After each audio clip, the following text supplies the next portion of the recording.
Okay. Delightful Sabbath po sa inyong lahat. Ako'y excited na muling magbahagi ng salita ng Diyos sa hapon na ito. Tayo po ay magpapatuloy ng kwento. Actually, kwento lang naman ang ginagawa natin at pinupulutan natin ng aral, no, na naayon sa salita ng Diyos. Tayo po ay nasa chapter 18 na. No? Natapos po tayo sa pagkamatay nitong si Absalom, no? Si Absalom na nag-dishonor, no?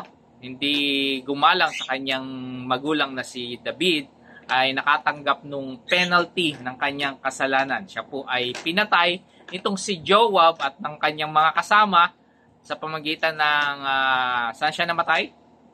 Sa buhok niya. Sinaksak po siya, no? Ng sibat, no? Hindi po yung buhok niya ang nakapatay sa kanya. Nasabit yung ulo niya, no? Nasabit yung buhok niya, nahang siya sa isang puno, at di siya makaalis sa tibay ng kanyang buhok. Iba kasi mapuputol yung buhok, ano tawag doon? Mapupunit na.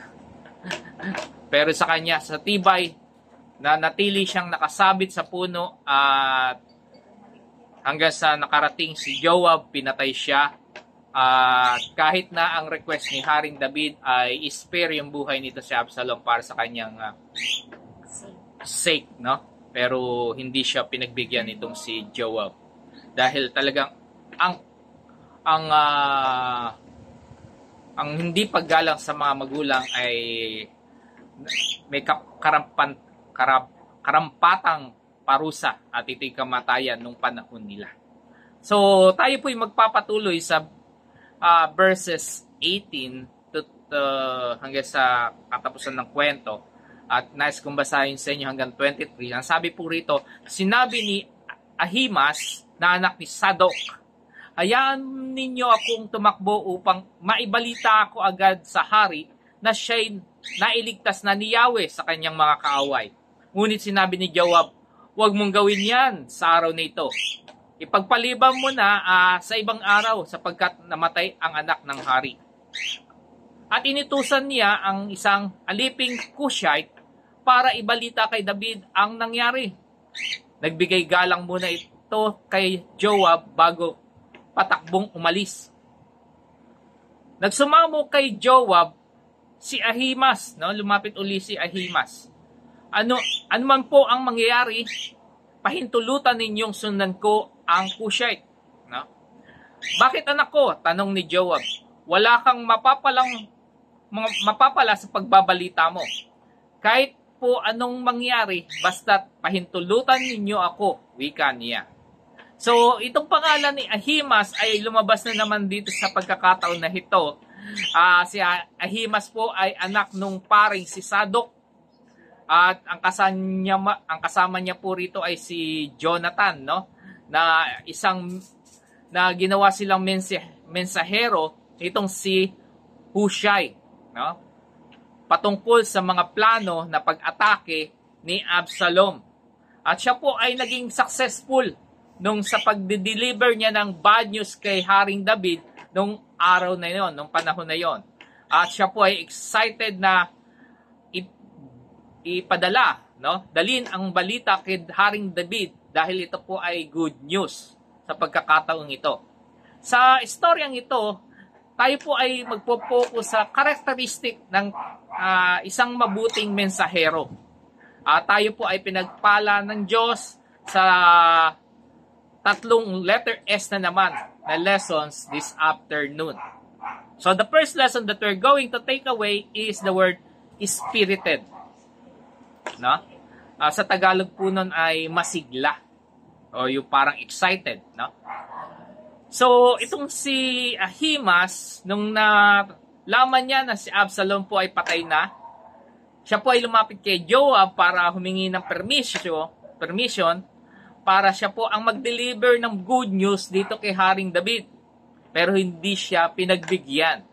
Nung nalaman niya na nagpadala si Joab ng mensahero na isang Cushite nga, siya po ay lumapit uli kay Joab Though, kahit na medyo ayaw pa ni Joab payagan ito si Ahimaaz sa idea niyang magbalita si Ahimaaz kay David, si Joab po ay napilitan na rin magbigay ng permiso. So, nung si Ahimaaz po ay binigyan ng task na mag-deliver ng warning kay David nung mga nakaraang mga linggo sa ating pag-aaral, pinangatawanan nitong si Ahimaaz sa kanyang sarili yung pagiging mensahero niya, yung messenger niya. So, he was spirited, no, to perform his duty, no? Masigla po siyang ginagawa yung kanyang task na binigay sa kanya. So, kagaya po ni Ahimaaz, tayo po ay dapat na bilang mga mensahero ng Diyos, kagaya ni Ahimaaz, tayo po ay dapat spirited o masigla sa paggawa o sa pag-perform ng ating mga trabaho sa Panginoon. So, ang ating duty po ay magbahagi ng salita ng Diyos sa ibang mga tao. Bibigyan po natin ng mga tao ng warning o ng galit ng Diyos na kanyang ipapataw sa mundong ito. At ibibigay din naman natin yung good news kung saan ang Diyos po ay nagpapatawad at nagliligtas sa sino mang tumatanggap at naniniwala sa Kanya. Sa Matthew 28 at verse 19 to 20, ito po yung nabasa ko kanina. Kaya't humayo kayo, sabi, gawin ninyong alagad ko ang mga tao sa lahat ng mga bansa. Bautismuhan mo sila sa ngalan ng Ama, ng Anak, ng Espiritu Santo. Turuan nyo silang sumunod sa lahat ng inuutos ko sa inyo. Tandaan nyo, ako'y laging kasama ninyo hanggang sa katapusan ng panahon. So, dapat po tayong spirited, no? Masigla sa pagbabahagi ng pag-ibig ng Diyos sa lahat ng tao na ating makakasalamuha. So, minsan po sa ating pag-deliver, bad news po ay hindi magandang o mahirap ibahagi sa ibang tao. Pero meron pa rin po tayong good news na pwedeng ibahagi sa kanya. So, walang mas magandang ibalita sa ibang tao kundi ang good news. Lalo na ang good news o mabuting balita ng kaligtasan ng Diyos. So, dapat po tayo maging proud. Hindi naman yung mayabang, kundi hindi dapat tayo nahihiya sa pagbabahagi ng bagay na ito. Sabi nga sa Romans 1:16, hindi ko ikinahihiya ang magandang balita sapagkat ito ang kapangyarihan ng Diyos para sa kaligtasan ng bawat sumasampalataya. So, si Paul po rito ay hindi ashamed, no? Hindi po siya nahihiya sa kaligtasan o sa gospel ng binigay ng Panginoon sa kanya. Yung good news na tungkol sa Panginoong Hesukristo. Dahil alam niya po na ito po ay totoo at pwede pong magbigay ng kaligtasan sa lahat ng tao. At pwede niyang baluktutin ang mga katuruan na meron ang ibang tao sa pagkakataon na meron siya. So meron siyang mensahe sa buong mundo na talagang effective naman kasi may katotohanan ng Panginoon ay nabuhay na muli kaya hindi po siya nahihiya. So ang kanyang ang message na kanyang binibitawan sa mga tao ay tungkol sa kaligtasan na pinagkaloob ng Diyos para sa lahat. So, tayo po ay nagbabahagi ng isang napakahalagang regalo ng Diyos para sa lahat ng tao. Kaya, sa ating pagbabahagi, sa paglapit sa mga tao, dapat makita nila yung spirit, yung kasiglahan, no, na meron tayo bilang mensahero ng ating Diyos. So sa last part po ng 2 Samuel chapter 18 verse 23, nagpatuloy po ron sabi, sige, tumakbo ka, wika ni Joab. Tumakbo nga si Ahimaaz at dumaan sa libis ng Hordan at naunahan pa niya ang aliping Cushite. Matindi palang tumanggo to, no? So si Ahimaaz po, na unahan niya pa yung Cushite. sa pagde-deliver ng warning o ng balita. So, sa kanyang pagde-deliver ng warning kay Haring David, si Ahimaaz po ay mabilis, swift, no? Kagaya ng pinag-aralan natin, yung word na swift, mabilis, no? Nung nagbalita siya ng warning kay David, mabilis po itong si Ahimaaz sa kanyang pag-decision din. Nung si Absalom po ay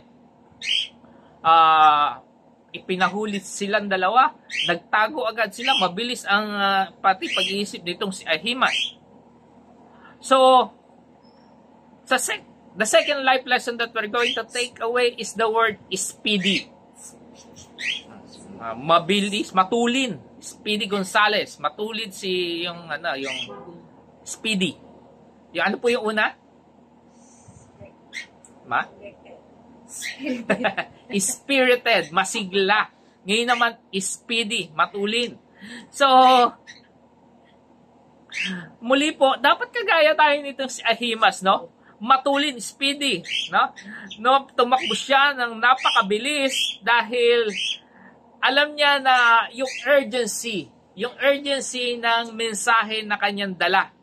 So, sa susunod na verses, makikita natin na itong si David ay hindi mapakali sa paghihintay ng balita na nanggaling doon sa labanan.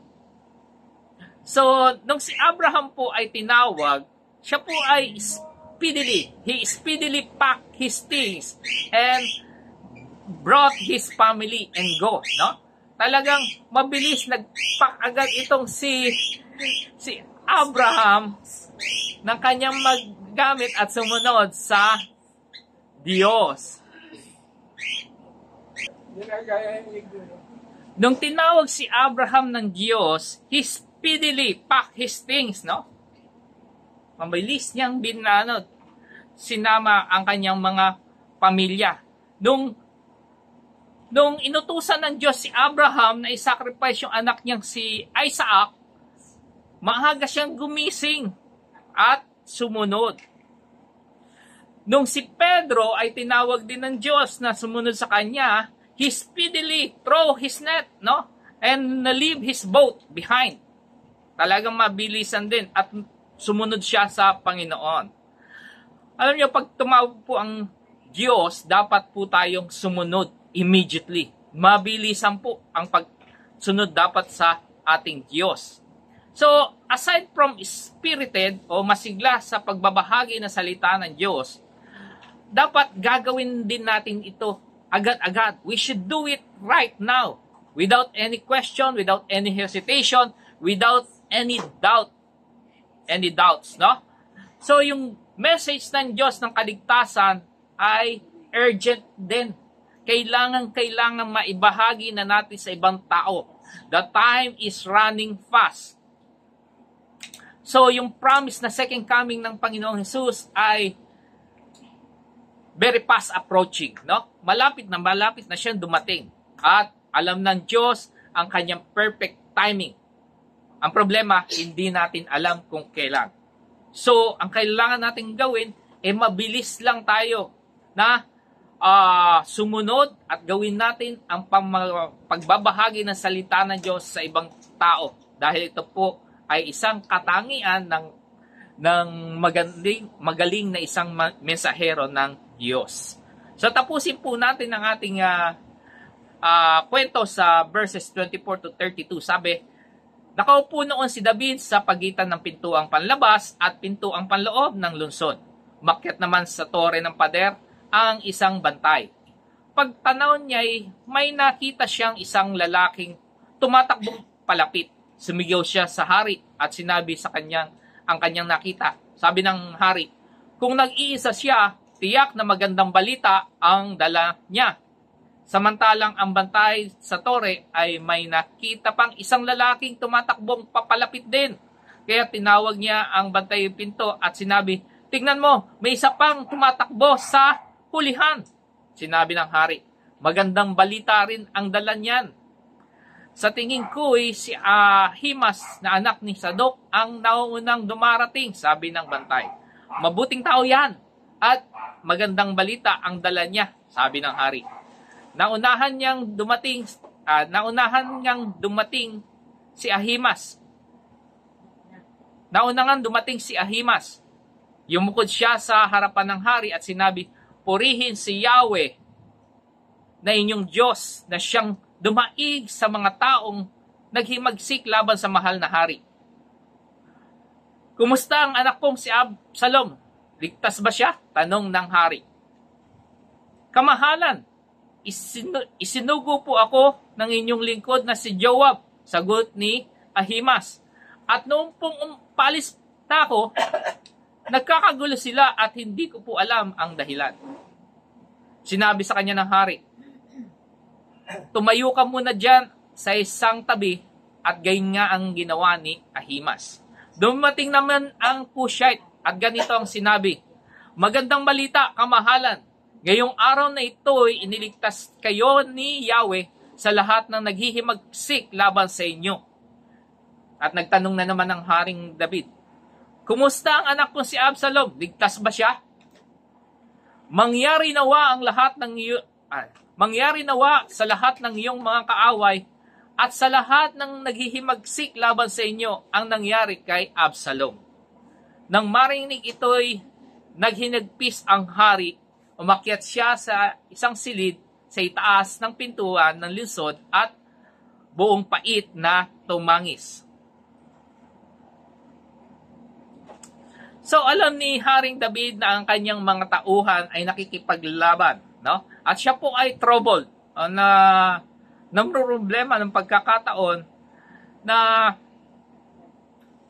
kaya naman yung kanyang mga tao ay nagpakita ng kabutihan o nag-aalala itong si Haring David, Sister Leng, kung pakikitaan ng kabutihan itong anak niyang si Absalom, no? Para sa kanyang sake. Ano is para sake?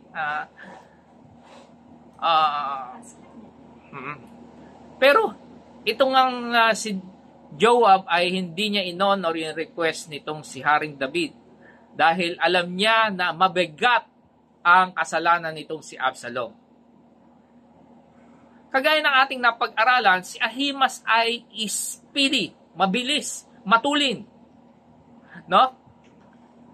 Nadaig niya sa takbuhan itong Cushite, naunahan niya sa pagre-report kay Haring David. Pero nung tinanong siya kung kamusta yung anak niya si Absalom, parang si Ahimas po ay nagsinungaling dito sa pagkakataon sa kanyang pagsagot. Dahil ang kanyang sagot ay parang insignificant o parang walang kwenta yung statement niya. No? Sabi niya, "Kamahalan, isinugo po ako ng inyong lingkod na si Joab," sagot ni Ahimas. Sinugo ba siya? Siya nag-volunteer, di ba? So, at noon po'y paalis na ako. Nagkakagulo sila at hindi ko pa alam ang dahilan. Kaya nga nag-volunteer siya dahil alam niyang panalo na. Patay na itong So, alam niyang si Absalom ay patay na nung pagkakataon na yon, nung siya po ay nag-request na siya po ay magre-report kay Haring David. Kung hindi, anong report ang gagawin niya na ibibigay kay Haring David? Sa pagkakataon ito, parang nawala yung courage, no? Nawala ng tapang itong si Ahimas sa pagbabalita sa hari ng katotohanan, no? Sa kanyang mabilis na pagtakbo, parang nahulog yung courage niya sa daan, no? So on the other hand naman po, itong Cushite na ito ay nung tinanong ng hari tungkol sa kanyang anak na si Absalom, napakatalino ng kanyang pagkakasabi, no? Nasabi niya to in a nice way na maiintindihan ni Haring David na ang kanyang anak ay patay na. So, hayaan yung i-rephrase ko po yung statement ng Cushite. No? Parang sinabi niya, sana mamatay din ang mga kalaban mo at mga lumalaban sa iyo kagaya na nangyari kay Absalom. No? So, talagang kung babasahin niyo yung statement na yon, si Absalom po ay patay na. So, the third and last lesson that we're going to take away is the word steady. o matatag, matibay, matapang, walang takot, no? So, sa unang pagkakataon ng istorya nitong si Ahimaaz, si Ahimaaz ay spirited at speedy, mabilis at masigla. So, knowing na ni-request ni Haring David na dalin si Ahimaaz si Absalom ng buhay, si Ahimaaz po ay natakot na ibalita o sabihin ang katotohanan.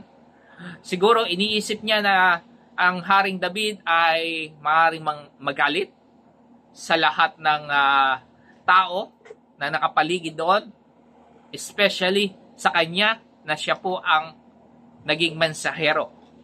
Pero yung Cushite ay nagsabi ng katotohanan, pero hindi naman siya nakagalitan.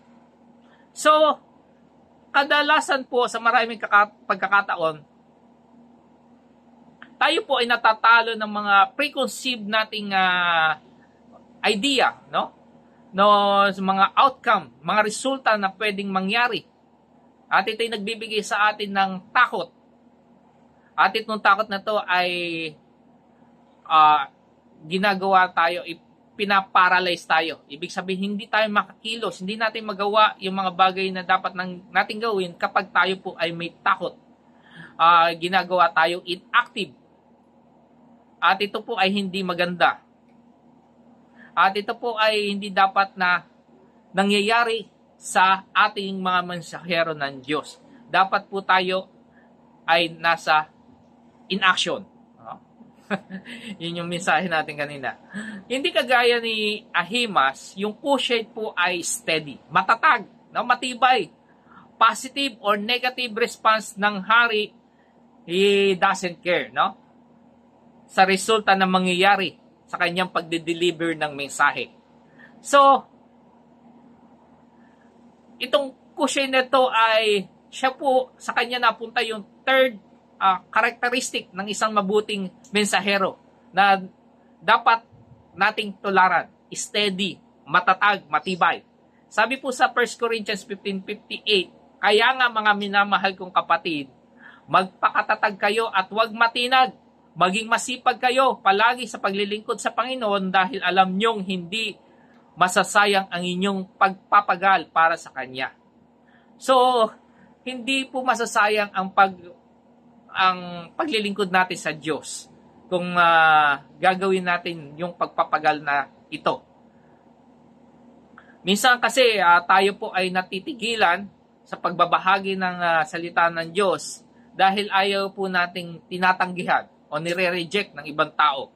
Sabi sa Luke 10:16, sinabi ni Jesus ng Panginoon Jesus sa kanyang mga alagad, ang nakikinig sa inyo ay sa akin nakikinig. Ang nagtatakwil sa inyo ay nagtatakwil sa akin. At ang nagtatakwil sa akin ay nagtatakwil sa nagsugo sa akin. Itong talatang ito ay malinaw na sinasabi na tayo sa ating pagbabahagi ng salita ng Diyos sa ibang tao ay ang Diyos po ang siyang kaharap o nagbabahagi ng salita ng Diyos, no? Hindi po tayo ang nire-reject ng tao, kundi ang nire-reject talaga kapag tayo nagbabahagi ay ang Panginoong Hesus. So wag nating i-take na don't take it personally, no? Kung tayo po ay re-reject ng tao, huwag po tayong mahihiya or malulungkot sa bagay na yon. Sabi nga sa 1 Thessalonians 4:8, anyone who rejects this instruction does not reject a human being, but God. A very God who gives you His Holy Spirit. So, kapag na-reject po tayo sa ating pagbabahagi, huwag tayong mahihiya, huwag tayong matatakot, don't look down on yourself, sabi nga. But be steady, maging matatag, matibay. Huwag nating kalilimutan, hindi po tayo ang nagliligtas sa tao. Ang Diyos po. Ang ating bahagi lang ay maging matibay, matatag sa na mensahero ng Diyos na magbabahagi ng kanyang salita.